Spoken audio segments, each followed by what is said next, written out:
Praise. Isang pinagpalang umaga po sa bawat isa. Inaanahan ko po ang lahat na tumayo tayo. And pwede ba nating banggitin ng isang magandang umaga yung katabi natin at sabihin natin, masaya ako na makita ka. Pero mas masaya si Lord na nandito ka. And sa mga nanonood po sa atin sa Facebook Live po, isang pinagpalang umaga po sa bawat isa.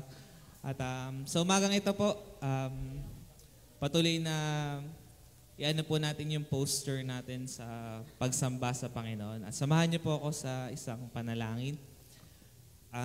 Heavenly Father, maraming salamat po sa umagang muli na meron kami, Panginoon, at sa buhay na patuloy na pinagkakaloob nyo nga po sa amin, O God. Salamat, Lord, sa opportunity na patuloy na nandito kami, Lord God, at nagre-respond, Panginoon, sa inyong pagtawag, O God, sa pag-pursue sa inyo, Panginoon. Ito yung response namin, kaya andito kami, O God, to worship you, to have fellowship, Panginoon, sa aming mga kapatid, O God, and to meet you, O God, in this place, Lord. Patuloy na yung puso namin ay ino-offer namin sa iyo, O God. Pakalinisin mo ito, Lord God. Patuloy na cleanse mo ito, O God. Yung desire ng puso namin, patuloy na baguhin mo at tunay na maging ikaw yung pinaka-naisin nito ang aming mga puso, Lord. At sa umagang ito, we just want to enjoy, Lord, our fellowship with you, O God. We just want to relax, Panginoon, in your presence, O God, as we sing songs, as we dance for you, O God, kasama na aming mga kapatid, Panginoon. And nawa, i-unite mo kami, Panginoon, as we sing these praises, O God, as we hear your word, O God, and as we have fellowship to one another, Panginoon. Salamat po, Panginoon, sa kalakasan na binibigay mo sa bawat isa na kami ay nakakapunta dito, Panginoon, to gather, O God. And patuloy na we pray for our brother and sister na papunta pa lang dito, Panginoon. Pakaingatan niyo po sila at kayo po yung magbigay din ng joy sa kanilang mga puso, Lord God. Sa umagang ito, because it is your day, O God, and we want it to be for you, O God. Salamat po, Panginoon, at patuloy na ikaw lamang ang madakila, mataas, sa pinakamataas na pangalan yung anak na si Jesus. Amen. Hallelujah. Patuloy na excited po ba ang bawat isa to sing song, to meet God in this place? Pwede ba palakpakan natin ang Panginoon? Yan. Sige po, sa umagang ito, samahan niyo po akong umawit sa Kanya. Awitin po natin ng lahat sa akin. Patuloy nating palakpakan ang ating Diyos sa umagang ito sapagkat karapat dapat siya. At naniniwala ako na ang bawat isa sa atin, ang lahat sa Kanya ay ang Panginoon, di ba? Kaya patuloy natin na itaas ang Kanyang pangalan sa lugar na ito. Kaya awitin po natin, ikaw ang kalakasan. Sing. Ikaw ang kalakasan sa oras ng kahinaan, O Diyos magpakailanman. Ikaw ang sandigan ko, at siyang kupihan ko, O Diyos magpakailanman. Minsan pa ikaw ang kalakasan, ikaw ang kalakasan sa oras ng kahinaan, O Diyos magpakailanman. Ikaw ang siyang sandigan ko, at siyang kupihan ko, O Diyos magpakailanman. Ikaw lamang ang kailangan, pag-ibig mong walang hanggan. Yes, God, ang iyong biyaya sa bawat sandali. Ikaw ang lahat sa akin. Tunay nga, Diyos, na ikaw ang lahat sa amin, Panginoon. Kaya awitin namin, ikaw ang kalakasan. Ikaw ang kalakasan sa oras ng kahinaan, O Diyos magpakailanman. Ikaw ang sandigan, ikaw ang siyang sandigan ko, at siyang kupihan ko, O Diyos magpakailanman. Isa pa, ang kailangan, pag-ibig mo walang hanggan, sapat ang iyong biyaya sa bawat sandali. Isa pa, ikaw lamang ang kailangan, pag-ibig mong walang hanggan. Sapat ang iyong biyaya, biyaya sa bawat sandali. Ikaw, isa pa, ikaw lamang ang kailangan, pag-ibig mong walang hanggan. Sapat ang iyong biyaya sa bawat sandali. Ikaw ang lahat sa akin. Tunay nga, Panginoon, na napakabuti mo sa aming mga buhay. At naniniwala kami, God, na ikaw lamang ang tunay na sasapat sa lahat ng aming pangangailangan, O God. Kaya ito kami, Panginoon, patuloy na nagpupuri sa iyo, Lord God. Sa oras na ito, patuloy nating awitan ng ating Panginoon. Pwede bang sabay-sabay tayo awitin natin ang chorus part na ito? Sige, taas natin ang Panginoon. Ikaw lamang kailangan, pag-ibig mong walang hanggan. Yes, God! Sapat ang iyong biyaya sa bawat sandali. Ikaw ang isa pa po. Ikaw lamang ang kailangan, pag-ibig mong walang hanggan.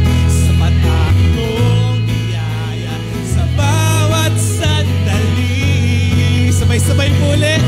Ikaw lamang ang kailangan, pag-ibig mong walang hanggan.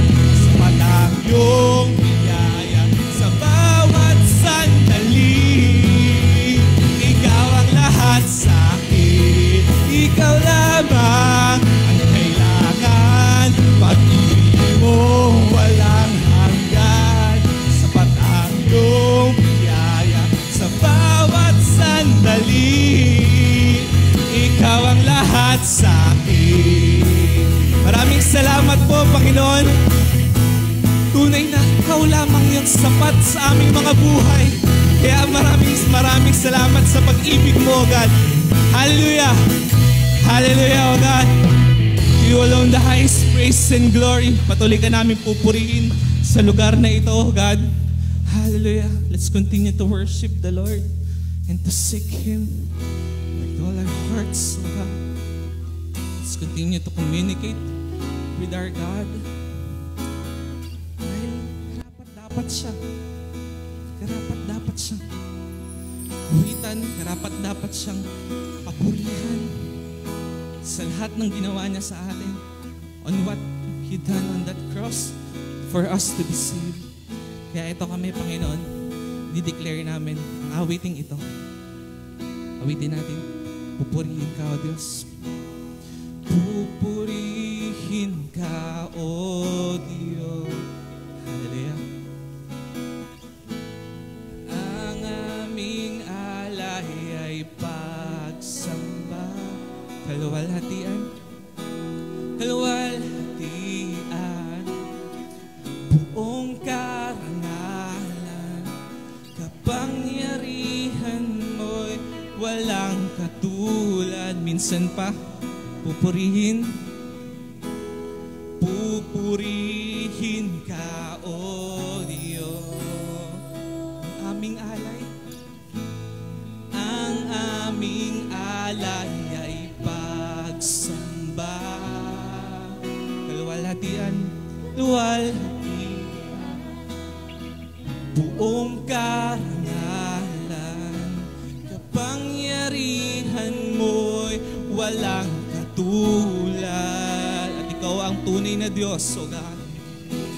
Ikaw ang tunay na Diyos. Ika'y walang katulad. Ika'y nag-iisa. Ikaw lamang, wala nang iba. Sabihin natin sa Panginoon, sa iyo ang aking awit, dinggin ang aming tinig, sisigaw sa buong mundo.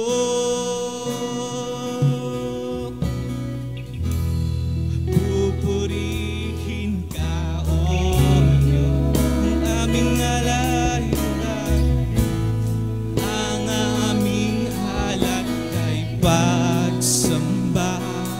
Kaluwalhatian, kaluwalhatian, buong karangalan, kapangyarihan mo'y walang katulad. At ikaw ang tunay na Diyos, ikaw ang tunay na Diyos, ika'y walang katulad, ika'y nag-iisa, ikaw lamang, wala nang iba. Sa'yo ang aming awit, dinggin ang aming tinig, isisigaw sa buong mundo. Isisigaw namin na ikaw ang tunay na Diyos, ikaw ang tunay na Diyos, ika'y walang katulad, ika'y nag-iisa, ikaw lamang, wala nang iba. We declare it, Panginoon, sa iyo ang aming awit, dinggin ang aming tinig, isisigaw sa buong mundo. Muli po, ikaw ang tunay na Diyos, ikaw ang tunay na Diyos, ika'y walang katulad. We declare, ika'y nag-iisa, ikaw lamang, wala nang ipinupuri ka namin. Sa iyo ang aming awit, dinggin ang aming tinig, isisigaw sa buong mundo. Kabanal-banalang Diyos, walang katulad mo, lahat ng tuhod sa iyo ay luluhod. Lahat. Yes, God, magsasabing ikaw lamang, Jesus, ang Panginoon. Kabanal-banalan, kabanal-banalang Diyos, walang katulad mo, lahat ng tuhod sa iyo ay luluhod. Lahat ng labi magsasabing, ikaw lamang, Jesus, ang Panginoon. Minsan pa, kabanal-banalan Diyos, banalang Diyos, God, walang katulad mo, walang tuhod sa iyo ay luluhod. Lahat ng lahat ay magsasabing, ikaw lamang, Jesus, ang Panginoon. Minsan pa, kabanal-banalan, nalang Diyos, yes, God, walang katulad mo, lahat ng tuhod, we declare it, oh God, ay luluhod. Oh, lahat ng labi ay magsasabi, yes, God, ikaw lamang, Jesus, ikaw lamang, Jesus, ikaw lamang, Jesus, ang Panginoon.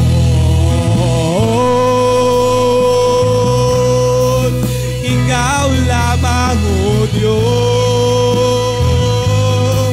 patuloy ka naming pupurihin, Panginoon, dahil ikaw ang tunay na Diyos, ikaw ang pinakabanal at tanging tagapagligtas namin, Panginoon. Ikaw lamang karapat dapat pupurihan, O God. Maraming salamat, O God. Hallelujah, Lord. To you alone the highest praise and glory. In Jesus' name we pray. Amen and amen. Hallelujah, God.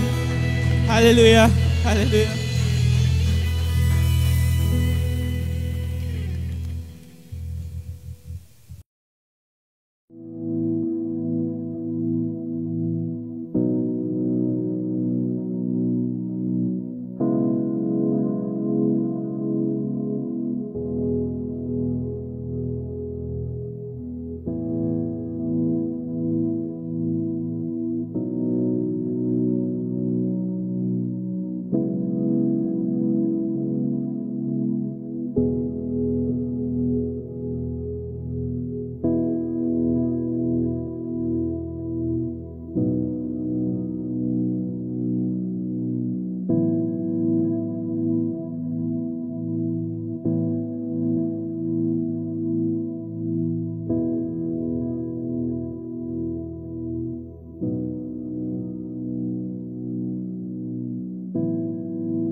Praise the Lord. Yan, isa pong mapagpalang umaga po sa bawat isa. Batiin nyo nga po yung inyong mga katabi ng isang good morning with a smile. Yan, good morning. Ayan po. Ang ating pong butihing pastor at kasama po ang ating pong ang kanyang butihing may bahay po ay on the way na po dito, and we just want to inform you po na andyan na daw po pala. We just want to inform you po kasi kagabi po late night na rin po kami nakauwi from Tanay dahil nag-run po kami ng isang retreat po doon at mga leaders po ng Tanay, Binangonan and Batasan po ay naging present po doon at palakpakan po natin ang Panginoon sa isang matagumpay na gawain. Ayan. And bago po tayo magsimula, gusto ko pong mag-ask din po sa inyo ng isang panalangin din. We're going to pray for our former national directress, si Pastora Nina. Naisugod din po siya sa hospital. I don't know kung kahapon o nung isang araw po. At pumutok po ang kanyang appendix. And bukod doon ay may mga nakita pong bukol. And pag-pray po natin dahil diabetic po siya, kaya medyo challenging. And also another challenge po ay initial cost po ay ang sabi po ng hospital ay around 500,000 yung operation and also yun po yung initial na cost. So we will be having our prayer time din para po sa kanya, and also we will have our special offering din po para po sa kanya. And naglingkod po siya ng 5 years dahil walang tumanggap ng position as a national director. Siya po ang kaisa-isang babaeng naglakas ng loob to take on the responsibility, and praise the Lord po sa kanya. At kumbaga yung direction po din ng ating organization ay wala ngayon kung hindi din sa kanyang pamumuno, and patuloy po natin siyang isama sa panalangin. Mamaya po siguro after po ng message we'll invite you to have our special offering po para sa kanya, but for now let's pray. Father, we thank you, God, for who you are, and ikaw nga po, Panginoon, ang Diyos na may hawak ng aming mga buhay, and right now we ask for your healing power po sa aming kapatid, mentor, leader na si Pastora Nina. I-comfort nyo nga po siya, Panginoon. I-assure nyo siya, Panginoon, na kasama kanya palagi at hindi mo siya iiwan at pababayaan. At sa pagkakataong ito, Lord, we ask na maghimala ka sa kanyang buhay, magkaroon ng maayos na operasyon at yung mga proseso na gagawin po sa kanya ay talagang maging matagumpay. At ganun din, Panginoon, mag-provide ka, Lord God, at ipakita mo na ikaw ang may-ari ng lahat, Panginoon. Kaya, Lord, we are just coming to you na, Lord, help her, and as one body, Panginoon, patuloy po na kasama kami po din sa kanyang journey ngayon, and patuloy po na ikaw ang presensya mo ang patuloy na bumalot at mag-assort sa kanya sa kanyang kalagayan po ngayon, Lord. We commit everything into your hands, Lord God, and this we ask in Jesus' name we pray, and amen and amen and amen. So thank you po. Bago po tayo magpatuloy, gusto ko pong siguro tumawag ng ilang mga kapatid na nag-team, mga first time na nag-team po doon po sa retreat na kinaskade kahapon pala. And may ilang kapatid din po na nakasama doon at gusto ko po silang tawagin. Yan. So baka pwedeng makapag-share ng kanyang experience. Sino po mauna ba? Sige po, Caleb, ikaw na mauna. So, ayan, siya po ay first time facilitator din ng isang retreat. Ayun po. Yan, nabigla din ako. Pero, actually naisip ko na rin po yung sinasabi ni Kuya RJ kanina na na dapat may magte-testify from the team habang wala si Pastor. Ayan. Ayun. Praise God. First time ko po maging facilitator doon po sa retreat. Ano ba?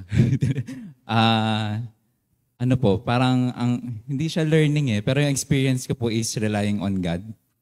Parang hindi nyo po malalaman yung mga concerns, especially kung ilalagay ko po siya sa context ng big group. Hindi nyo po malalaman yung concerns ng, kunwari si Kuya Emon. Ayan, marami siyang sinasabi. Marami siyang sinasabi sa akin na concerns.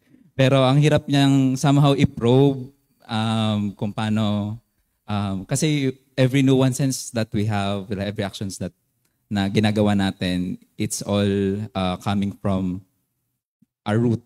Ayan, may pinag-uugatan.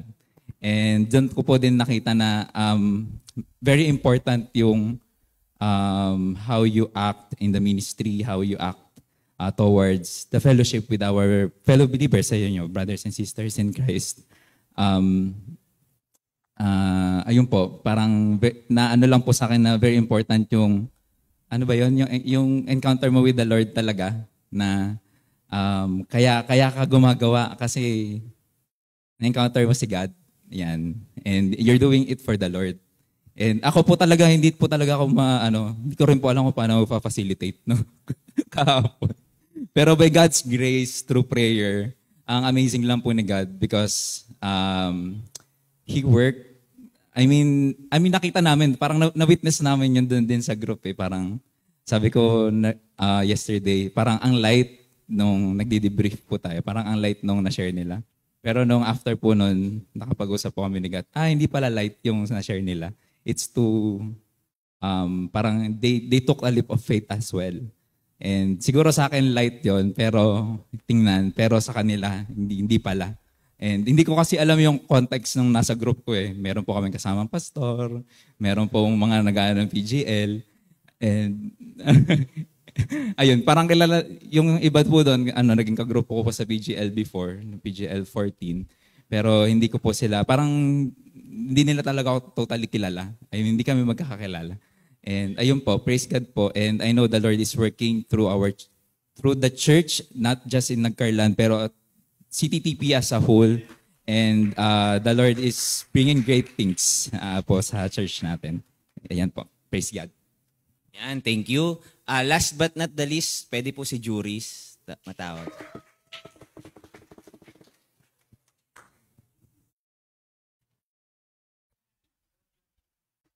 Hello po, good morning po. So ayun, grateful po ako na nakasama po talaga ako kahapon sa retreat. So praise God po. And yung natutunan ko rin po yung importance po of having 3 people sa journey natin sa spiritual life. So sino-sino? Yung Paul, Barnabas, and Timothy sa life natin. So it's really important to have a mentor, brothers in Christ na kasama natin, and yung i-lead din natin na tao. So, discipleship. So, nakita ko po talaga yung importance of hindi lang na makita mo kung anong ginagawa sa'yo ng Lord, but makita mo rin kung anong ginagawa sa ibang tao ng Lord. It's really humbling, and doon mo makikita kung gaano ka-great ang Lord. So, wag po sana tayo ma-focus nga sa sarili natin. So, nakita ko po talaga na paano lumakad sa spiritual journey kasama ang mga brothers and sisters in Christ. So praise God po talaga dahil yung obedience, accountability po, and being able to confess po, hindi lang sa Lord, mahalaga rin po mag-confess. Natutunan ko po na mag-confess din sa church po, sa buong church. Dahil din po natin matututunan yung being accountable po talaga. So yun po, praise God po. Thank you. Thank you po. Sige po, maraming salamat Pastor RJ for hindi naman killing the time pero pero ang katunayan ay bumawi ang aming katawan kasi kagabi o kahapon magdamag po kami hindi nakatulog ni Ate Maloy. Suminga yung GERD niya. Wala kaming tulog talaga. Pero ginabayan kami ng Diyos, naging maayos yung aming bahagi doon sa retreat.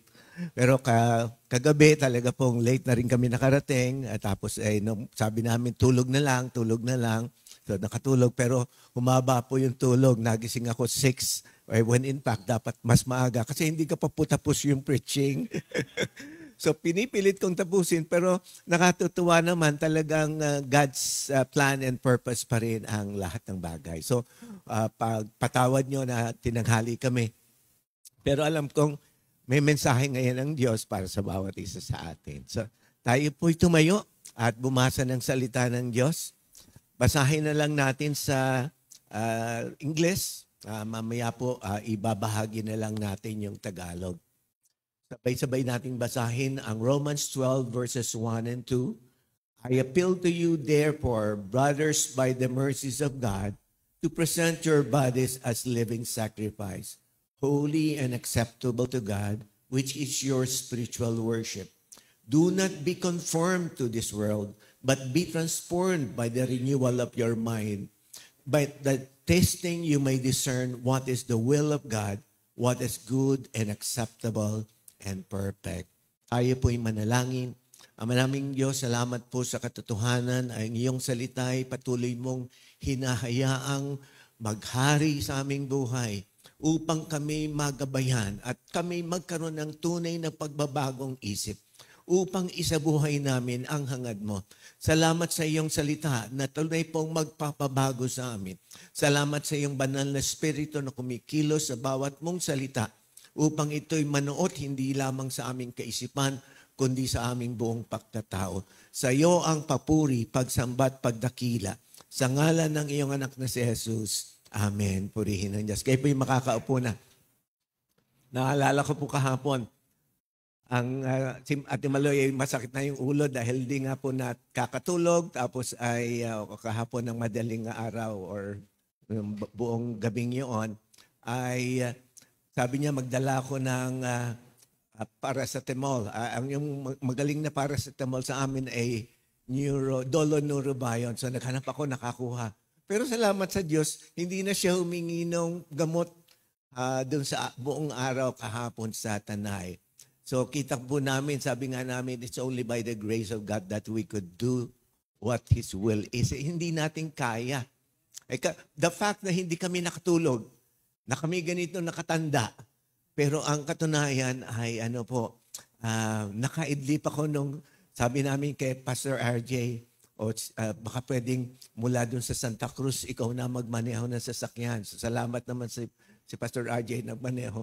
So kahit na medyo sabihin natin na nangangamba ako, first time na hawakan ni Pastor RJ yung sasakyan. Pero sabi ko magiging trusting ako sa Diyos, sa Kanya. So, naka-adlip din ako. Pero tinanong ko si Ate Maloy, hindi rin doon siya naka-adlip nung panahon na yon. Pero yun nga po, parang refresh kami kahapon. Even if we are very, sabihin natin, depleted physically, hindi namin naramdaman. Talaga pong kikilos ang Diyos sa ating buhay kung ang ating hangad ay isakatuparan ang kalooban niya.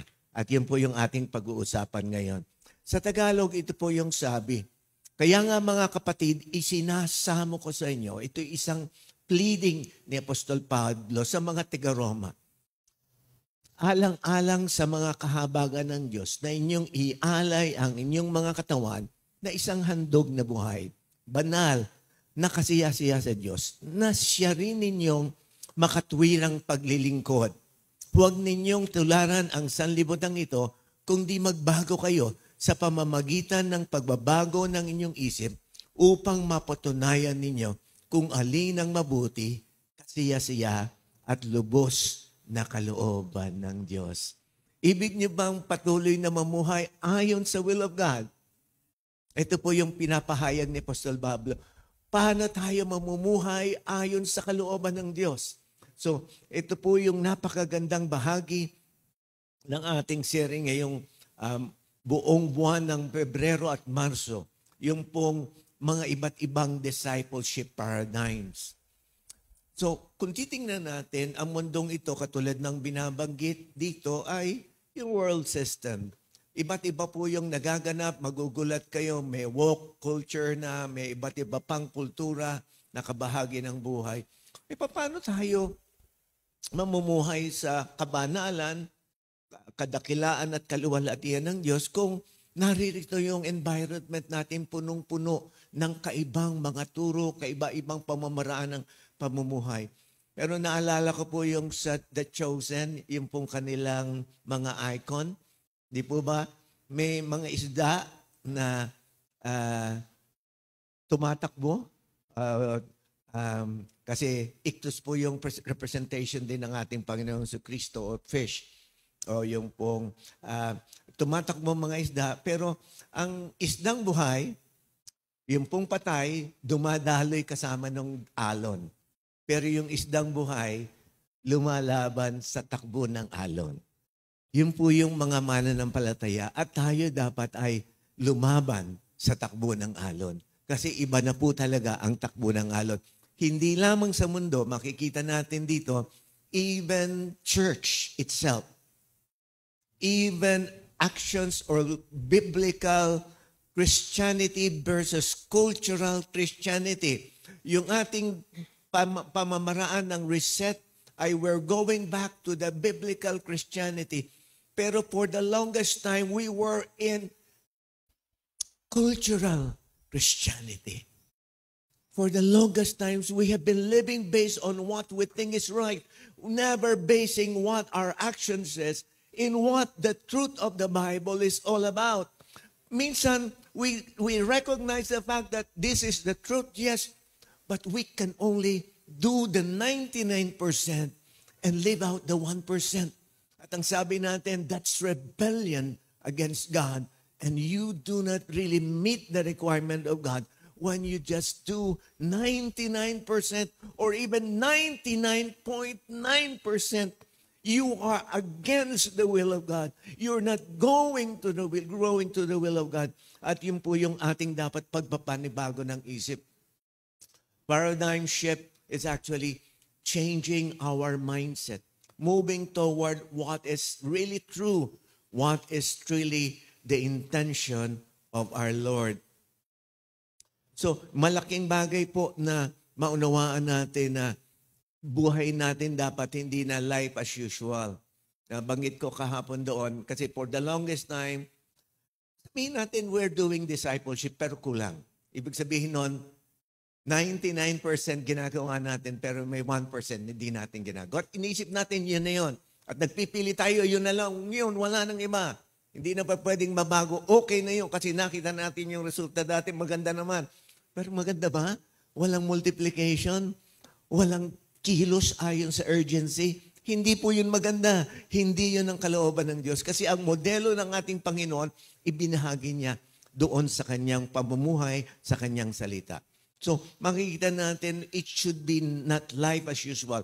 Kasi ang sabi ko po sa marami kong talk sa labas, pag-ikot ko sa iba't ibang mga simbahan, sa iba't ibang distrito, nagkarlan, bilang pastor, tanggapin niyo po itong binanggit ko ito.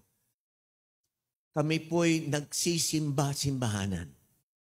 We were just playing church.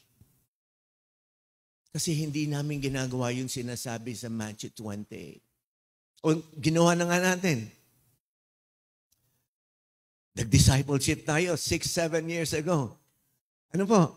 Ginawa na natin yung discipleship. So, umabot tayo sa marami. Kumilos tayo para makaugnay ang marami. Nakakilala ang marami. Pero anong ginawa natin? Nakalimutan natin yung huling bahagi. Teaching them to obey. Kahit na nakikita nating mali yung ugali, ayaw nating i-correct. 99.9% we're doing it right.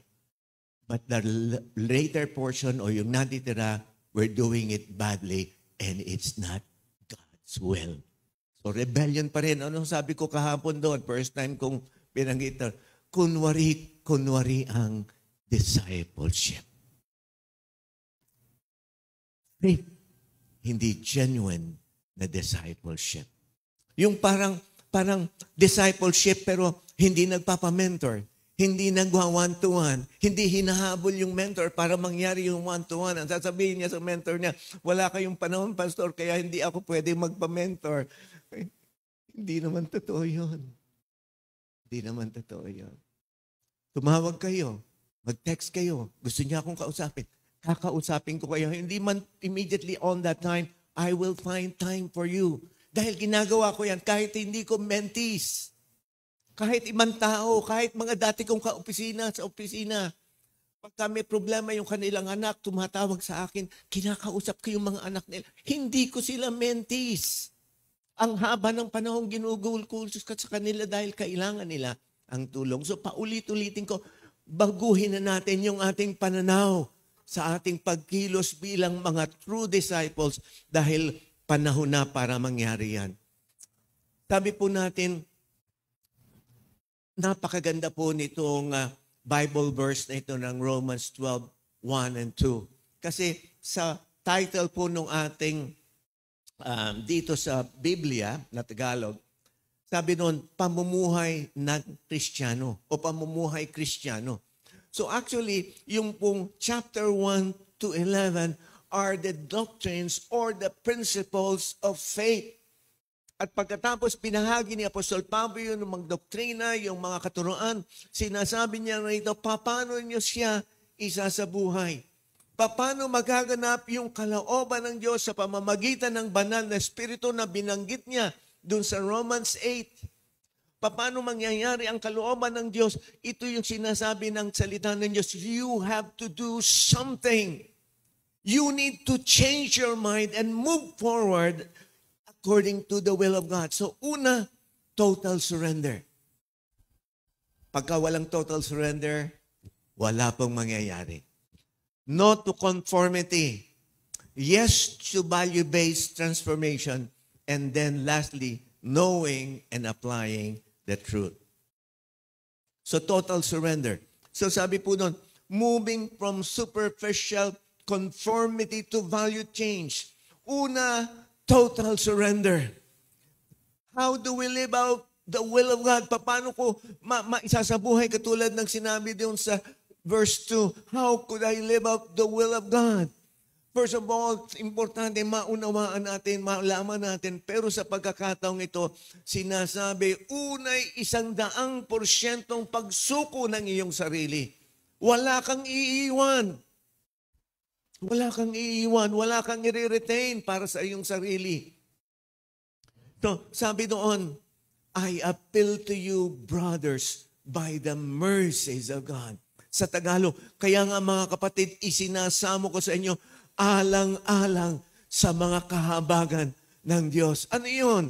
Ano yung kahabagan ng Diyos? Sinabi rito, merong term na, therefore, ibig sabihin, nagmula yan doon simula sa chapter 1 hanggang chapter 11. Therefore, because of all those things that you have heard from me, that you have heard from God, sabi niya rito, by the mercies of God. Ano yung mercies of God? Yung mercies of God, yung diniscuss po ni Apostol Pablo doon sa mga unang bahagi. It's really everything that God and Jesus and the Holy Spirit has done as declared by the Word of God doon sa chapter 1 to 11. Yung mga sinulat ron, ito yung dahilan kung bakit sinasabi ni Apostol Pablo, magtuloy-tuloy kayo. Surrender niyo yung inyong buhay by the mercies of God. Ano yung mercies of God? Because of His death, because of His resurrection, because of His outpouring of the Spirit. That's the mercies of God. Yun yung kahabangan ng Diyos. Pinigay niya na lahat ng bagay sa atin. Wala na tayong dahilan para hindi mamuhay ayon sa kanyang kalooban. By the mercies of God, by those things that He has mentioned, which included yung pong pagbibigay ng banal na Diyos Ama sa kanyang bugtong na anak. At yung bugtong na anak willingly gave Himself. Yun ang hinahangad ng Diyos sa atin, giving up ourselves to God. 100% to Him. So, kung titingnan natin, ano pa ang sabi? Dahil nangyari na ang mga bagay, ginawa na ng Diyos ang lahat, sabi ni Apostol Pablo sa mga taga-Roma, present your bodies as a living sacrifice. Ialay ninyo ang inyong katawang isang handog na buhay. Tanggapin natin. When sinasabi natin, we worship by songs, we worship by reading the word, we worship by doing His will, by doing discipleship, doing the things that God wants us to do. Yes, that's worship. Pero sinasabi rito, yung pong inyong pag-aalay ng inyong buhay, 100% is your act of worship. So, nag-alay kayo 99.9% ng inyong buhay. It's not an act of worship. It's an act defying God's plan for your life of 100% surrender to God. Ano po? Sabi doon, present your bodies as a living sacrifice. Sabi nung ilan, ang hirap ng living sacrifice. Pagka nilagay mo sa altar, ano gagawin ng living sacrifice? Magsisikap na pumalag. Ano po? Hindi katulad ni Isaac. Ano po? Hindi po ba anak ni? Ano po? Abraham. So, siya po'y binigyan ng anak. Ang tagal-tagal bago nangyari. Pero ano ang sabi ng Diyos? Ihalay mo yan. Anak mong yan sa altar. Ay, walang patunggali. Sumunod siya. Pero kung titingnan niyo po, si Isaac, siya yung pinagdala ng kahoy na pagsusunugan niya. Yung kahoy para siya'y masunog, hindi po pwedeng maliliit na kahoy, malaking kahoy. At anong sabi doon sa salita ng Diyos? Binitbit ni Isaac yung mga logs. Ibig sabihin, malaki na si Isaac. Pero napakaganda ng pananampalataya ni Abraham. Sana yung mga ama, yun ang ganilang pananampalataya. At napakaganda ng pananampalataya ni Isaac. Sana tayong mga anak, ganun din katlalim ang ating pananampalataya. Even if he has the power to overpower Abraham, his father, he laid himself in the altar, knowing pretty well that he will be offered. Alam niya. Hindi siya nabigla. Alam niya, but he willingly lay himself. Hindi iniwan ng isang paa, hindi iniwan ng isang kamay. 100%, inalay niya ang kanyang katawan sa banal na altar. At doon, naganap ang provision ng Diyos. Tandaan niyo, kung hindi niyo iaalay ang lahat kasama, kasi kalimitan na iiwang ialay yung bulsa eh. Ano po? Maliit kasi yung bulsa, baka nakatago, hindi makita. Ano po? Pero pagka sinabing ialay nyo lahat. Sabi natin, buhay, bahay, bulsa. Pero ano nangyari? God provided because they were willing children of God to obey. Pagka kayo sumunod, may pagganap ang kilos ng Diyos. Hindi tayo tumitingin doon sa provision. Pero nakakatuwa si Pastor June, hindi po ba nag-resign siya sa trabaho dahil magpapastor na siya? Ano po? Sabi niya sa amin pagdating, Pastor, meron po kaming dumadalo dito pero dumalo doon sa Parañaque para mag-train kasi nasa assignment. Yung sasakyan po niya, binigay niya na sa akin, CRV Honda. When we are doing the will of God, God will provide. Lahat ng gawain para sa Kanya, siyang tutugon. Hindi niyo na kailangang magsubi para sa sarili ninyo. Kalimitan nagsusubi tayo para sa sarili natin. Pero yung pagsusubing yun, that's rebellion against God. When you don't offer 100% of what you have for God, even 90% na natira sa inyo, that's God's money. It's never our own. It's never our own. So, sabi nung ima, kasi kakalaw yan, pipiglas. Ayaw makitil ang buhay. Pero hindi po totoo yun dito sa pagkakataong ito. Bakit, Pastor? Sinabi, living sacrifice, yung iaalay. Kasi sinabi sa Romans 6:13 ito, hindi the problem with living sacrifices is they keep crawling off the altar. Nagpupimigla sila, living sacrifice. Hindi po sila tunay na living sa sarili nila dahil patay nila na sila sa sarili nila base doon sa sinasabing yung lahat ng born again. Romans 6:13 ito ang sabi, do not present your members, kahit yung bulsa, kahit yung daliri, kahit yung mata na ginagamit natin sa pornography at ibang mga bagay. Do not present your members to sin as instrument of our unrighteousness. Yung mga labi, yung mga dila. Do not present all of these members of your body instruments of unrighteousness, but present yourselves to God as those who have been brought from death to life. Yung nakakilala kay Kristo, yung tunay nag-surrender ng kanyang buhay, he was moved from death to the life in Christ. The life in Christ. And your members to God as instrument of righteousness. Ulitin ko, yung buo niyong pagkatao. Bilang spiritual parents, bilang spiritual parents, yung tatay at nanay, yung buo niyong tahanan, yung buo niyong pinagkakakitaan, yung buo niyong kinagamit ng Diyos na daluyan ng pagpapala niya, iyon yung members ninyo, yun yung kabahagi ninyo. Ngunit mga spiritual fathers, itong napakahalaga. You should lead this sacrifice. You can never just allow your wife, even if she's spiritually mature, to lead. It is you that has been bestowed the strength, the power of God through His Spirit to lead your family in righteousness. To lead your family in righteousness. Minsan yung mga babaeng mananampalataya, yung pong asawa ko kasi ayaw pa. Ayaw pa. Pero hindi naman totoong ayaw pa. Siya ang ayaw pa niya din. Ano po? Kasi ganun eh. Lalo na kilala natin ang mga babae at nakita natin yung kabaitan naman ng mga lalaki.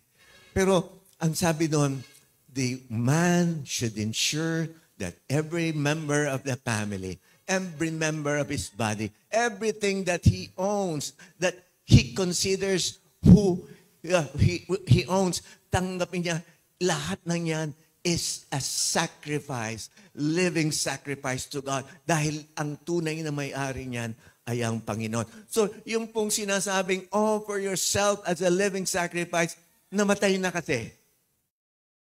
Na born again na. So, itong mensahe ito sa mga Kristiyano sa Roma. Hindi po sa hindi born again sa Roma.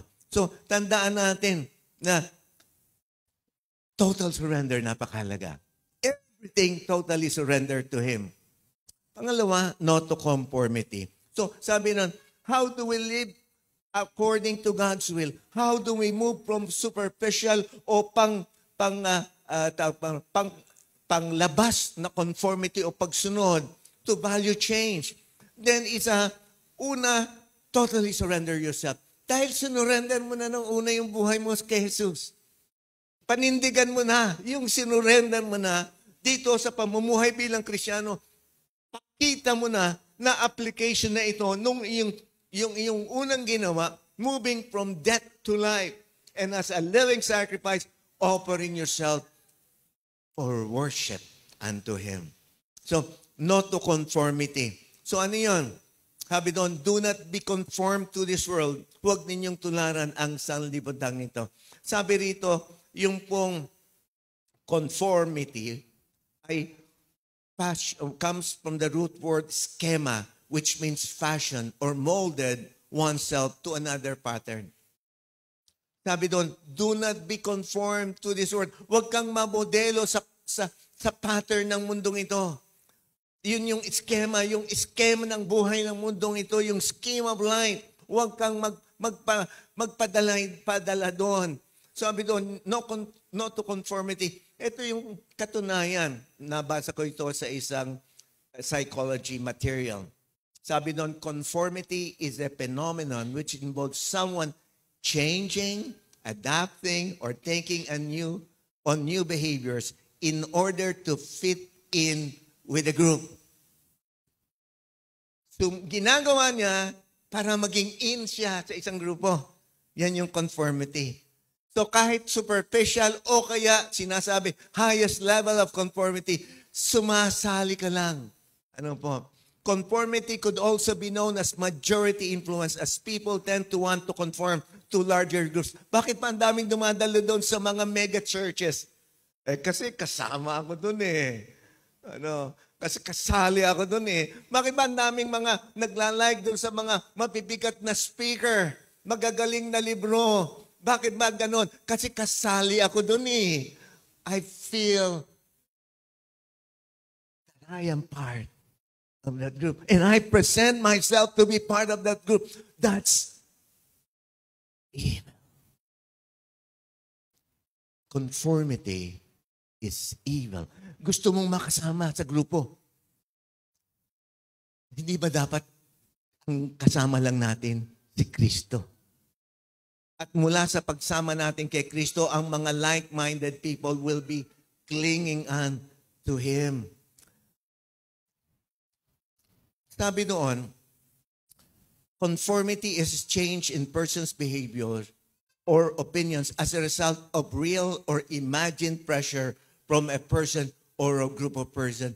Ibig sabihin yan, yung mga superficially nagko-conform o kaya yung mga nagko-conform kahit hindi superficially, napipilitan lamang. Kaya po pinigil na namin yung paghamon ko sa pagbibigay o paghamon ng sino man. Marami kasi pagka dito nilalagay, lumakad na si kuya, lumakad si ate. Hindi pa ako lumalakad para magdala. Salakad na rin ako. Nagbibigay ka dahil sa hamon ni pastor. That's a pressure. That's not godly.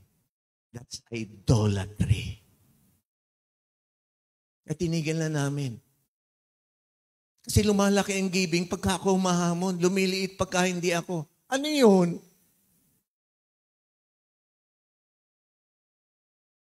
Ang katunayan, ito yung levels of conformity sa pag-aaral ng psikolohiya. Alam niyo po, may katotohanan ito kasi base doon sa kita nilang resulta ng research.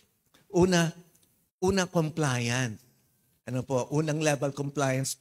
Sumusunod identification. Pangdulo, internalization. Itong unang dalawa, superficial conformity. Yung internalization is the highest level of conformity.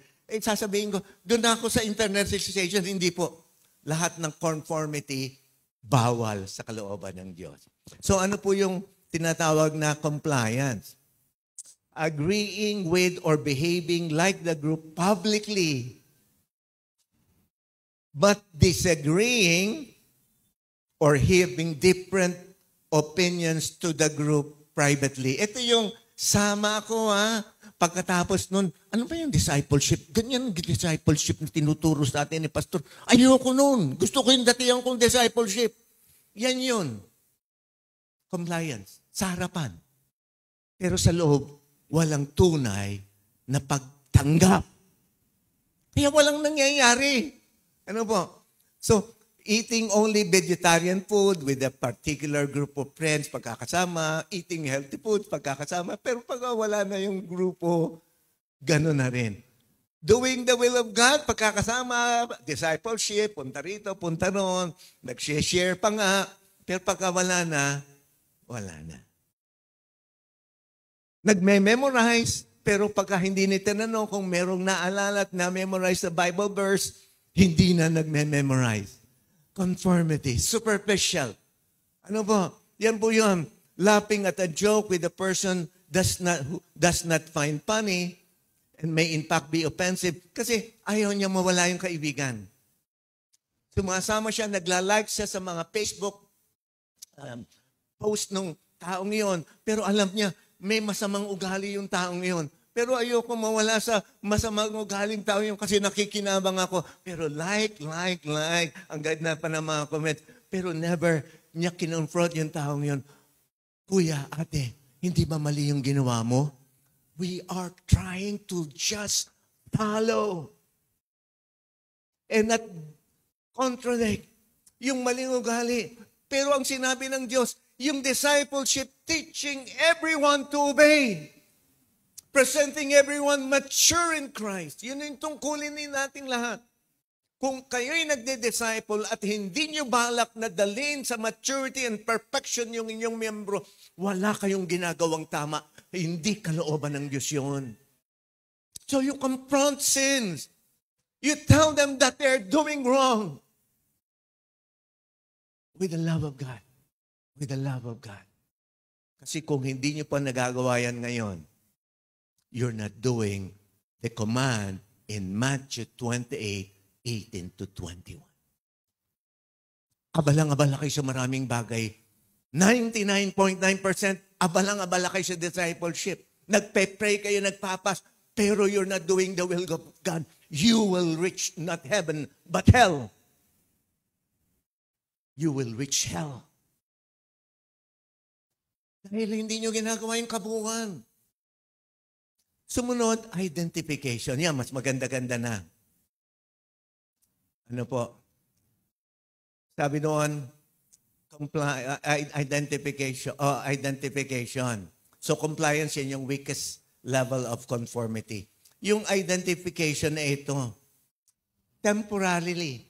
So, yung isa superficial, ano po, halos wala. Ito temporarily adopting the habits or attitudes and behaviors of a group if someone values the group and wishes to be included in it, conforming to the expectations required of a specific role. So kung ikaw ay pastor, ginagawa mo yung trabaho mong pagpapastor, doing righteous works, pero walang right relationship with God.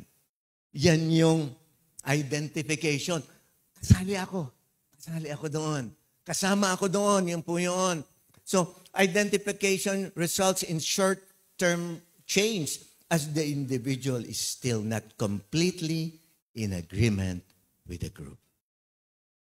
Hindi pa rin. So, yung una, compliance, pero talagang pagkawala sa grupo, sinisiraan yung programa, sinisiraan yung journey, life, yung discipleship journey, at gumagawa siya ng kaiba. Yung identification, ginagawa na niya. Pero ang problema, meron siya pang withhold. Hindi pa tunay na buo or complete agreement doon. So yung internalization, sabi natin, yun naman sanang gagawin ko, wag din. It involves accepting and agreeing with the group publicly and privately. Publicly and privately, ginagawa na yan. So yung mga norms, yung mga former beliefs, iniiwan na niya, sumusunod na siya sa grupo niya, pero may problema. Ano po yung nag-aalign siya, gumaganap siya, pero ito yung problema po.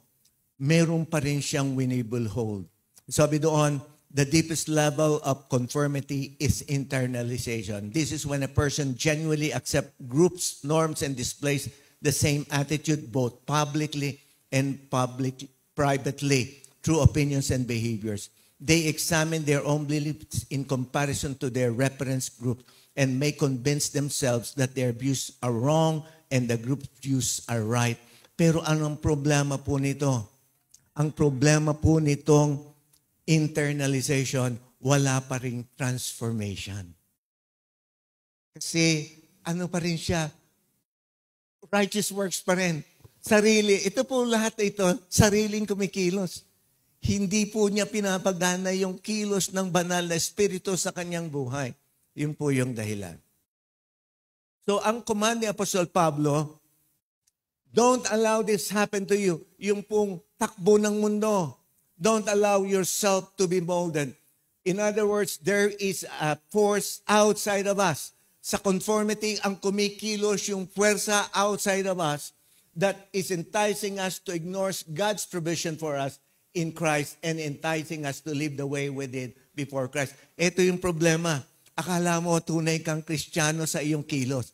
Pero tanggapin na natin, Kristiyano na siya, ayaw niya lang panindigan. Pero yung kilos niya, hindi pa rin Kristiyano. Ano po? Ang challenge doon, alam niya, kumikilos na siya bilang Kristiyano. Kung hindi mo alam na hindi yun ang tamang pagkilos at pag-iisip ng isang Kristiyano, hindi ka na mababago. Kasi ayaw mong pakinggan yung pagtutuwid patungkol sa iyong maling gawi. So, no to conformity. Nakakita na kayo ng square na watermelon? Apo. Yung square na watermelon para mailagay sa bahay sa freezer. Sa Japan po nangyari yan. Yan po yung sa Suchi, Japan. So, anong ginagawa nila? Nilalagay nila sa isang sisidlan at doon lumalaki yung watermelon sa plastic, hard plastic. At pagkatapos, nabubuo siya doon sa molde ng kanyang lalagyan. Nabubuo ba tayo sa molde ng religiosity natin dati? Nabuo tayo sa molde ng religiosity. Gumagawa na tayong lahat ng bagay. Tamang discipleship, pero kunwari ang discipleship. Akala natin totoo na. Hindi naman natin sinasabing nagkukunwari kayo. Pero ang tunay sa inyong isip at buong pagkatao, ginagawa nyo 100% righteous works. Ulitin ko, nagdi-discipleship kayo, nagpe-pray and fast kayo. Pero yung right relationship with God, hindi nagagawa. Hindi, pastor. Nagpe-pray and fast nga. Di ba ayos yung relationship? Pagka right ang relationship, right ang action, hindi lang nagtatapos sa prayer and fasting. Ginagawa yung doing the will of God, teaching everyone to obey. At sa modelo ni Jesus, naabuo niya sa 3.5 taon na naturuan ng 11, teaching them to obey. Ilan na ang naturuan mo? Ilan na?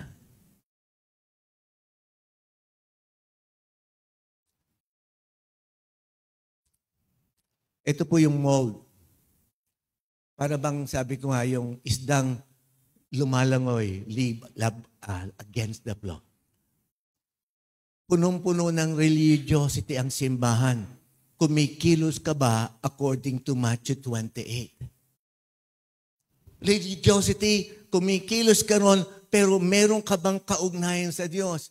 Just as a boat is in the water, but not of the water. Narito tayo sa mundo. We are in the world, pero we should not be doing or acting of the world. Ano po? But not of the world. The world's mold can include fortune, money, materialism. Fame, popularity, acceptance, recognition, and significance. Parang parating mauudyukan mo silang sumunod pagka pinasalamatan mo. Dapat ginagawa naman natin yon.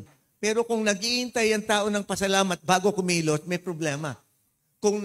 Dapat na-recognize natin. Pero kung hindi na-recognize at sinasabi niya, ayoko na magtuloy kasi hindi ako napapurihan, hindi na-recognize yung pinagsisikapan kong gawin, wala man lang mga dinibigay na pabuya para ako'y pasayahin, then may problema because fame, popularity, acceptance, recognition, and significance are the mold of the evil one. Kahit nasa simbahan na tayo. Kahit sinasabi natin born again tayo, dahan-dahang ilalayo tayo sa Diyos. Hindi po biglaan. Hindi yung mga taong naging murderer dahil nagsimula silang isang beses naging may mga maliliit na okasyon nasa kanilang isip, nasa kanilang damdamin, sa kanilang pinanonood, sa kanilang galit, sa kanilang iba't iba. At pagkatapos nun, bam, nangyari na yung sitwasyon. Power, influence, and control, pleasure, and sensual desires.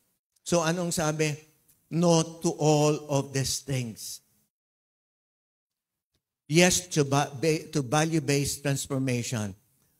Sabi noon, kundi magbago kayo sa pamamagitan ng pagbabago ng inyong isip. Maganda yung The Message Bible. Sabi niya, instead, fix your attention to God, or your attention on God, you'll be changed from inside out. Kung ano yung tinititigan ninyo, yun yung nagiging kayo. Ilang porsyento ang inyong ginagugol sa drama sa inyong cellphone? Ilang porsyento ang ginugugol nyo sa inyong mga pinapanood, nagiging ganon kayo. Ganon eh. So sabi doon, fix your attention to God and you'll be changed from inside out. Mula sa loob, magbabago kayo. Kasi kalimitan ng pagbabago, outside in. Pinipilit mag-conform, sumusunod, pero iniisip niya dahil sa aking pag-conform, baka magkaroon ng pagbabago ako sa loob. Hindi po nangyayari yon. It's only God's move through His Holy Spirit can make that happen. At ang mahalaga, attention to His Word. Attention. Yung pong transformation can only be done by the Holy Spirit using the Word of God to make that possible. Yung transformation galing sa root word na morphe, ito yung napakagandang naunawaan ko rin dito. Morphe means the real being of a man. It is the very nature and essence, the inseparable part, the unchanging shape of a man. Saan nyo narinig yung salitang morphe? Sa metamorphosis. Hindi po ba? Ano yung nangyari? Uod, naging. Pero totoo bang uod yun? Hindi. Ang katunayan, yung uod, butterfly na yun. That's the insight. Sabi ni Jesus dito sa chapter Romans 6:13, sabi niya, inalay niyo na yung buhay niyo. Namatay na kayo. Nabuhay na kayo kay Kristo. Buhay na kayo. So, nung sinabi rito, sa bahaging ito, be transformed by the renewing of your mind. You're just going back where you are supposed to be. Hindi ka uod na nagiging baro-paro. Paro-paro ka. Kaya lang magbabago kang anyo. Paro-paro ka. Kristo na ang nabubuhay sa sarili mo. Si Kristo ka na.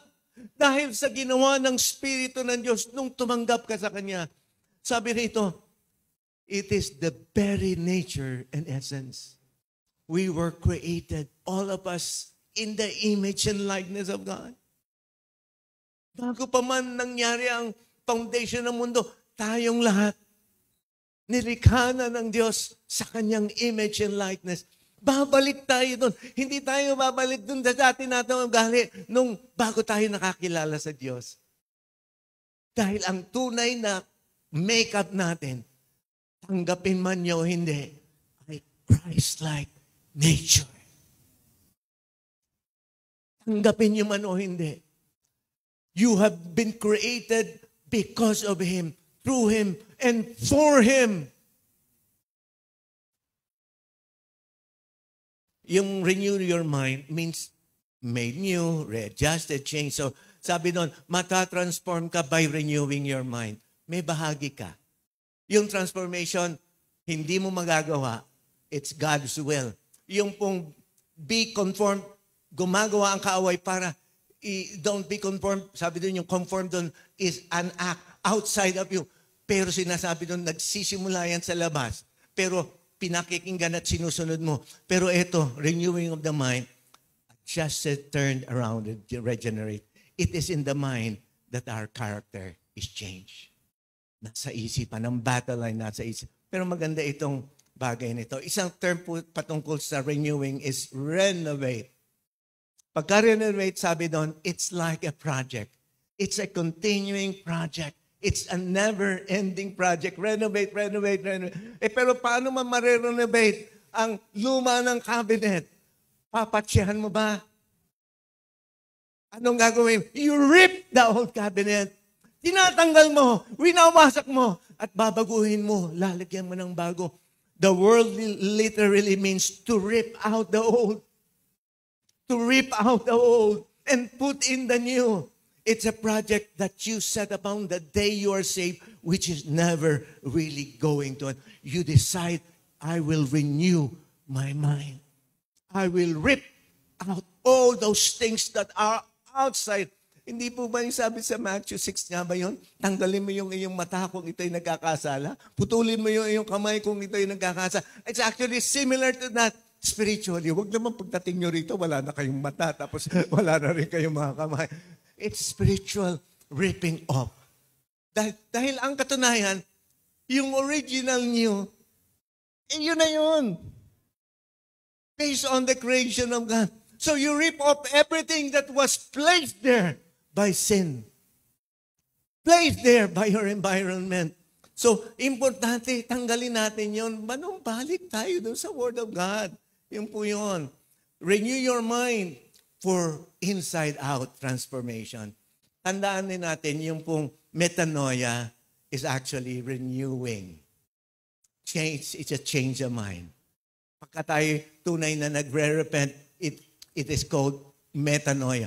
Hindi po 360 degrees turnaround. Kasi babalik ka doon sa dati. It's 180 na pag-alis doon. Change of mind. Assess your thoughts. So yung araw na ito. Kasi dapat may go tayo eh. So isipin mo, sa araw na ito, ano ba ang mga inisip ko? O kaya sa minutong ito, ano ba yung inisip ko? Inisip ko mali. Yung priorities ko mali. If they match with the Word of God, if they don't match, yun po yun. I-check natin yung ating thoughts, priorities. Pagka nagmamatch yung Word of God. Pagka hindi nagmamatch, repent moment by moment or daily for unrighteous behaviors. So dapat nagtutuloy-tuloy tayo. Dapat ganun po ang balak natin. Renewing your mind means really looking at the Word of God. Ilang verses na ang inyong na-memorize, hirap kaming matatanda, pero dapat kasi sa matatanda ang inisip na niya, liban sa memory, dapat maliwanag sa kanya paano ipa-practically isabuhay yun. Kasi pagka nandun na yung ating kilos at galaw mula sa ating buong pagkatao, wala nang problema sa pag-alala. Ano po? Pero importante sa bawat isa, memory pa rin. At alam natin yun. So ilang memory verses ang dapat na memorize mo, mag-set ka ng target. Ilang Bible chapters ang binabasa mo at inuunawa sa word study. Dapat iset mo yung goals mo. So kunyari, binalak mo na matapos ang Biblia ng 365 days sa pagbabasa. At hindi lang yun, kasama yung inyong word study. At ang nangyari, nandun ka pa lang sa Genesis, hindi ka matapos-tapos, pero tuloy-tuloy kang nag-aaral. That's progress, sabi ni Pastor Shin. Kahit hindi mo matapos, pero nakita ng Diyos sa iyong puso, gusto mong maunawaan. Hirap mong maunawaan, kahit hiniling mo na yung Espiritu ng Diyos, hindi mo pa maunawaan, hindi ka makatuloy-tuloy. That's progress. Tuloy-tuloy mo pang hilingin ang kaugnayan ng Diyos. So, Word of God pa rin ito. Yung pong act of God and His Word, yung modelo ni Jesus bilang human, yung importante yun. So, ano sabi natin? Yes to value-based transformation. Nagsisimula ang lahat sa root. Root before the fruit. Ano po yung root? Values, principle, character. This is what we should be valuing. Yung pong relationship natin sa Diyos, sa Kanyang salita. Merong processes, may goal setting. So dapat merong mga goal setting, may strategies. At pagkatapos, lumalabas yung resulta. Tandaan natin, root before the fruit. Being before doing. Character before career. Intimacy before productivity. So mahalaga pong maunawaan natin, yan yung yes to value-based transformation. Kasi kung ang focus natin ay ang Panginoon, hindi yung inyong mga cellphone, hindi yung Netflix, hindi yung mga AI na nagsasalita. May mga nagsasalita na palang AI ngayon, pwede mong kausapin. Yun yung galing doon yung, ginubos mo yun, ginugugol mo yung panahon doon. Naku, malalayo ka. Kasi ang problema pala sa AI nga, kasi meron siyang references doon sa lahat ng information sa web. Pero kung hindi mo pipilterin yon, kung ano-ano yung lalabas diyan, akala mo yun na yung dapat mong maunawaan. Ano po? So dapat pong wag mapag-ingat tayo. Knowing and applying the truth, yan po yung huli. So how do we live out the will of God? Dapat merong total surrender. Dapat merong right, o hindi right conformity. Not to conformity. Hindi na correct yun. Not to conformity. Yes to value-based transformation. And then lastly, knowing and applying the truth. So moving from superficial conformity to value change, dapat mangyayari yung sa dulo nitong prosesong ito, knowing the will of God, knowing and applying the truth. Sabi sa Tagalog, upang mapatunayan ninyo kung alin ang mabuti, kasiya-siya at lubos na kalooban ng Diyos. Paano nyo mapapatunayan? Isa sa buhay ninyo. Nalaman nyo sa Word of God, sinabing ganito ang proseso ng discipleship, teaching them to obey, gagawin ninyo. Pagka ginawa ninyo, na-test ko. Totoo palang, ito yung pamamaraan para maging tunay na mga disciple, confessing to one another, being our true self, kung sino tayo, yung ating pinagtatago-tagong mga nasa loob, sasabihin natin para maproseso, mapag-usapan at maibalik sa Word of God. Maibalik sa Word of God. Kung may pride, ano yung mga Bible verses patungkol sa pride? Kung yung matabilan dila, ano yung mga Bible verses para maiwan yon? So, ang discipleship is specific to a person. Merong pang-common, pero dapat pagka nagwa-one-to-one na kayo, specific to a person. Kung ano yung problem at challenge niya, yun yung itukoy. Kung lust of the flesh, paano matutugunan? Pag-usapan, tingnan yung mga pamamaraan para malabanan ang mga lust patungkol sa sariling laman. Ganun po dapat. Hindi yung pinag-uusapan nyo ay lust of the flesh ang problema. Pinag-uusapan nyo paano malabanan ang tabil na dila, paano malabanan yung anger. Ang problema, yung iyong lust of the flesh. So dapat yun ang focus. Paano kayo matutulungan ng mentor niyo kung hindi niyo babanggitin yun sa mentor ninyo? Kaya babae sa babae, lalaki sa lalaki. Hindi po talagang nangyayari ang growing into obedience to God by a group. Conformity lang yon. Nangyayari po yung lalaki sa lalaki, babae sa babae na pag-uusap patungkol sa plano ng Diyos sa kanilang buhay. Hindi po mahuhula ang inyong mga disciple makers. Sabihin nyo ang challenge ninyo. Anong ugali ninyo? At kayong mga disciple makers, tutukan nyo yun. Alamin nyo. Ate, nagkakaroon ka pala ng sexual fantasies. Ngayong araw na ito, kamusta? Nagkaroon ka ba ng sexual fantasies? Ano yung tungkol doon? Huwag nyo naman pag-usapan pagkatapos ikaw ay naapektuhan na rin. So, importante, ito yung mga Bible verses, pag-aralan natin. Yan po yung tunay na teaching them to obey. So, sabi doon, upang mapatunayan nyo, then you will discern and obey the will of God. Total surrender. No to conformity. Yes to value-based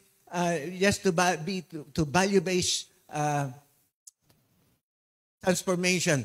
And then, ito na po yung pang-apat, knowing and applying the truth. So, dapat promptly. Magdesisyon tayo. I will promptly obey the truth. Dapat meron desisyon na ganun. I will not only promptly obey, I will be willingly and completely obey the truth. Dapat po meron kayong goal na ganun para po magampanan natin yung kalooban ng Diyos. Huwag niyo pong isipin na, mangyayari naman yun. Hindi po. Set the targets dahil yung bahagi ng renewing of your mind is reading the Word and making your action plan. Sino na pong nagwo-word study rito? Yung pong 4 na columns sa iba. Sino na po? Yan. So, tayong lahat dapat mag-word study. Una, binabasa yung salita ng Diyos, isinusulat kung maaari yung salita ng Diyos. Pagkatapos hinahanap, ano ba ang particular na verses dito patungkol sa Diyos kay Jesucristo o Banal na Espiritu? At pagkatapos noon, nakita natin yun. Ano yung particular na verses nito? Anong pahiwatig nito patungkol sa tao? At mula doon, ano naman ang pahiwatig sa akin? Ang kagahandahan nitong word study, hindi lang nyo malalaman anong pahiwatig sa inyo, ano yung kulang yung ginagawa, ano yung dapat yung ginagawa. Makikita nyo, what will I do? Ano yung gagawin ko? At sama nyo sa what will I do? Kailan ko gagawin? Anong balak kong gawin para mangyari iyan, para prepare myself for that, at paano dapat ang magiging resulta ng gagawin kong ito sa aking buhay. Paano ko siya isa sa buhay? Paano ko siya gagampanan for the glory of God? Sabi ni Edmond Chan, truth does not change lives. Nakita na natin yan sa mga nakaraang eleksyon. Lumabas ang katotohanan. Lahat ng mga Supreme Court rulings available, nandiyan sa web, makikita. Na lahat ng resulta ng criminality kung saang lugar, kung sa Davao at nandiyan sa statistics ng PNP. Pero andyan ang truth, pero lumaban ang mga tao sa truth. Kaya iba yung binoto nila. Hindi ibig sabihin, the truth will set you free. It's when you live and apply the truth, then you will be set free. Importante po, isabuhay na natin yung truth para from superficial conformity, we move to value change. Wala tayong questions to ponder, but we can also talk about yung plano ninyo to really work on the change that God would like in your life. Tayo po'y tumayo at manalangin.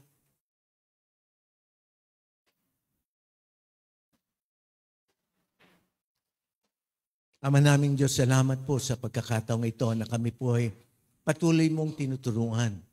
Alam namin, O Panginoon, lahat ng pangangaral, lahat ng pagpapahayag ng iyong salita, lahat ng aming pagtutuwid, pagre-review, pag-encourage, lahat ng ito ay parang bawat isa ay mag-grow sa maturity, sa perfection, sa completion nila kay Kristo. Kaya sa oras na ito, Panginoon, kaming iyong mga anak, tinatanggap namin 100%. Trusting that your word is the truth. Trusting that your will is what our will should be. Dahil kung alam namin ang iyong kalooban, dahil nangyari na yung total surrender, hindi namin malalaman ang iyong kalooban. Hindi namin malalaman yung good, perfect, at yung pong nais mo sa aming buhay unless we first of all surrender our lives totally.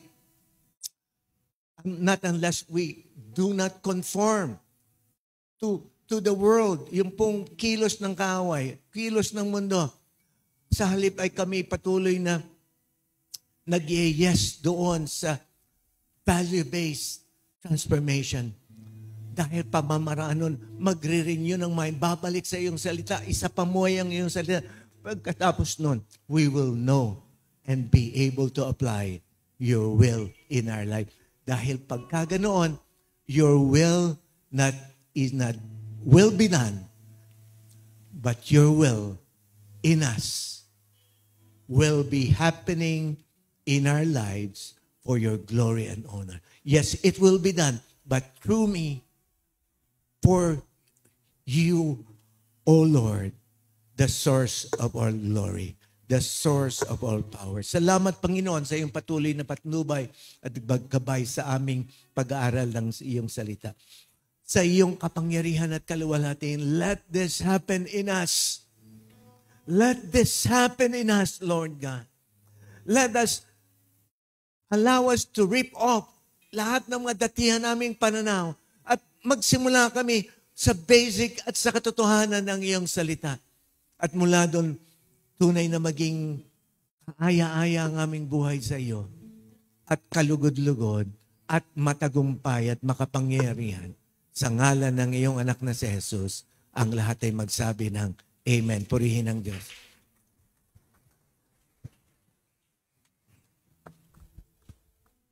Sige po, patuloy na let's come in the presence of our Lord. Sa ating mga narinig, I pray po na talagang mag-manifest sa atin yung word ng Lord and yung heart natin is mabago. Kasi hindi, parang na-realize ko po, kapag hindi tayo makakapag-surrender, kapag yung puso natin hindi talaga tama. So ngayong umaga pong ito, let this song be our prayer this morning. Patuloy natin na sabi yung dalisay in Tagalog is pure. At I pray na itong song na to is maging prayer natin sa Panginoon ngayong umagang ito. Sige po, patuloy natin siyang awitan.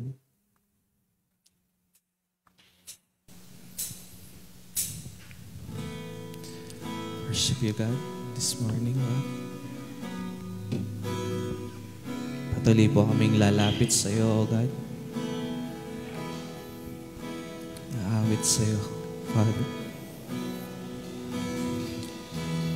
Hallelujah, Jesus. Awitin po natin. Pusong dalisay ang aking nais. Nalikhain mo, O Diyos, para sa akin. Pusong dalisay, pusong dalisay, yes God, ang aking nais.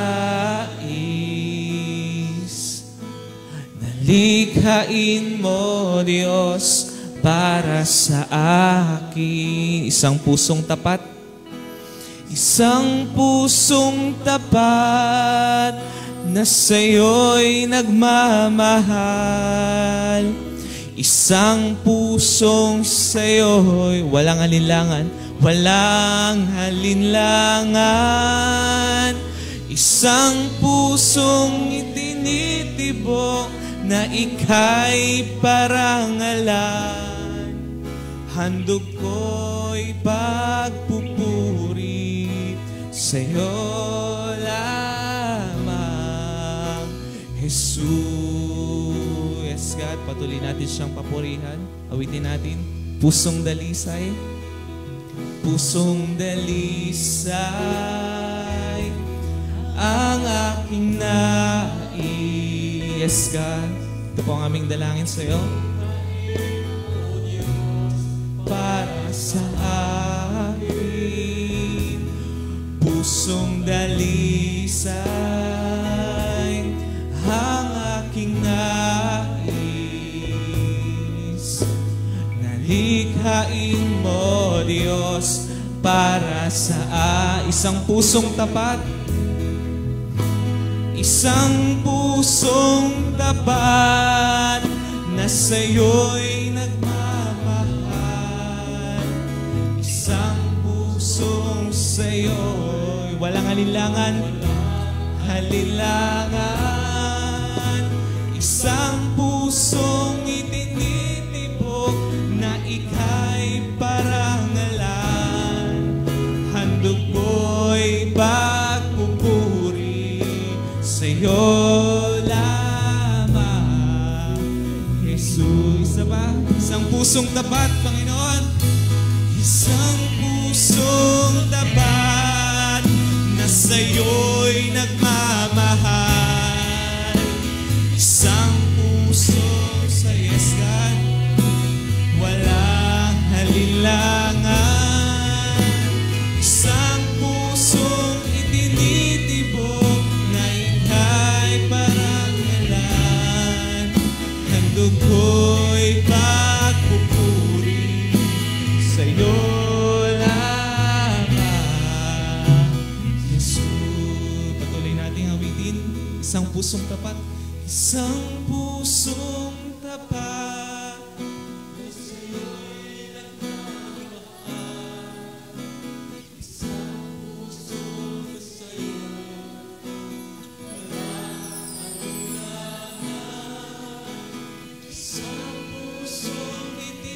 Yes, God, na ika'y parangalan.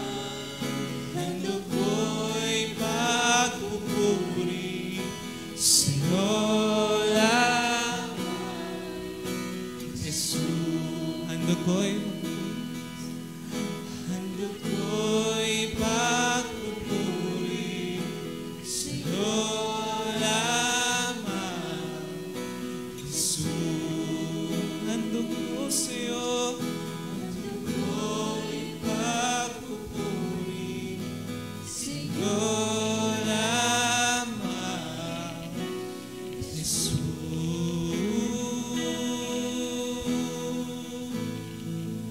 Oh, sa'yo lamang, Jesus. Puri sa'yo, sa pusong tapat, Panginoon. Oh, Diyos. Panginoon, ito po yung aming samot dalangin sa iyo, God. Bigyan niyo po kami ng pusong tapat, Panginoon. Isang pusong dalisay, Panginoon, na handang mag-surrender sa iyo, God.